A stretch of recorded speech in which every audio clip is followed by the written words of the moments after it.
आपसे ही शुरुआत करना चाहूंगी। कई बार सावरकर को लेकर कई तरह की आलोचनाएं हम लगातार सुनते हुए चले आ रहे हैं। गांधी, नेहरू, सावरकर ये एक दूसरे के पूरक हैं या एक दूसरे के धुर विरोधी, जैसा कि एक माहौल वर्तमान में क्रिएट किया जा रहा है? आप अपने विचार किस तरह से इन तीनों के बारे में रखेंगे?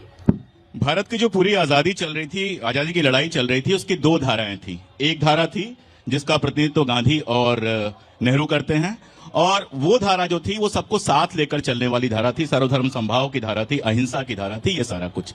दरअसल सावरकर दूसरी धारा के भी प्रतिनिधि नहीं माने जा सकते हैं, क्योंकि काला पानी से निकलने के बाद आजादी की लड़ाई में उनकी कोई भूमिका नहीं है। 1937 में जब वो आजाद होते हैं तो वो हिंदू महासभा के अध्यक्ष बनते हैं, और 37 से लेकर 47 तक आजादी की लड़ाई में उनका कोई हस्तक्षेप दिखाई नहीं देता है।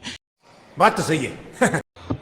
देखिए, गांधी का और नेहरू का विश्लेषण जो है इस देश में अतिरंजना का शिकार है। अच्छा। और सावरकर का विश्लेषण जो है वो घृणा और हिंसा का शिकार हुआ है। ठीक है, समझ गया।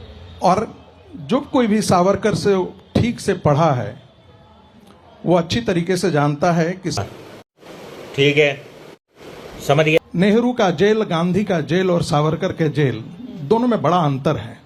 उस सावरकर की तुलना, उसके जेल की तुलना, यदि नेहरू को, ऐसा मैं मानता हूं कि यदि नेहरू को 1 महीना भी रख जाते तो पसीने छूट गए होते, और नेहरू को पता नहीं क्या क्या करना पड़ता।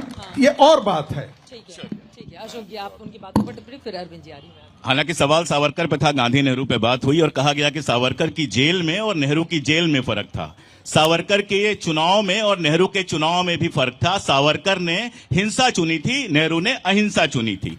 दूसरी बात, सावरकर अकेले उस जेल में नहीं थे। जिस समय सावरकर उस जेल में थे, सैकड़ों और लोग उस जेल में थे। जिस समय सावरकर उस जेल में थे, बहुत सारे लोग उस जेल में लड़ते हुए शहीद हो चुके थे। इस देश में क्रांतिकारियों ने जब चुना हिंसा का रास्ता, तो फांसी का फंदा हंसते हंसते चुना। तुलना करने के लिए वो नहीं बैठे थे कि उनको कैसी जेल हुई और मुझे कैसी जेल हुई। माफी किसी ने 6 बार नहीं मांगी। बात तो सही है।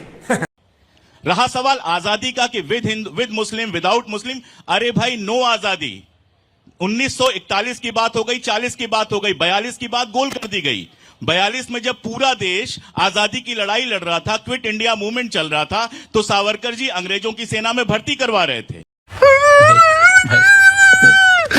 उस समय सावरकर जी जो है 2 डोमिनियन स्टेट पे राजी हो गए थे। एक डोमिनियन स्टेट मुस्लिम लीग के साथ था, और एक मुस्लिम लीग के पास चला जाए, और एक डोमिनियन स्टेट हमारे पास चला जाए। सरकार सिंध में और बंगाल में मुस्लिम लीग के साथ सरकार चला रहे थे। 1942 से लेकर 1946 तक अंग्रेजों के बाएं दाएं हाथ कौन थे? बाएं हाथ थे जिन्ना और दाएं हाथ थे सावरकर। तू समझा? हाँ। नहीं, तू समझा नहीं। तो यहां अंग्रेजों की लड़ाई, नहीं, चित्रा जी देखिए, अगर आप बीच में डिस्टर्ब करेंगे तो फिर मैं लगातार बीच में डिस्टर्ब करना शुरू करूंगा, और आपको समझ में आ गया होगा आवाज मेरी भी बहुत ऊंची है। चित्रा जी मैं इसका उत्तर जरूर। मैंने अभी बात पूरी नहीं की है, मैंने शांति से आपको सुना है, सुनिए आप। मैंने आपसे नहीं बोला है, मैं इनसे बोल रहा हूँ। ठीक है, जली ना, तेरी भी जली ना। मैं भी उन्हीं से बोल आप रहा हूँ। अपना धैर्य रखिए और अपना तेवर कम कीजिए। तेवर तो यही रहेगा, तेवर तो कम नहीं होगा। ले आइए सर, कोई दिक्कत नहीं है, तेवर तो यही रहेगा।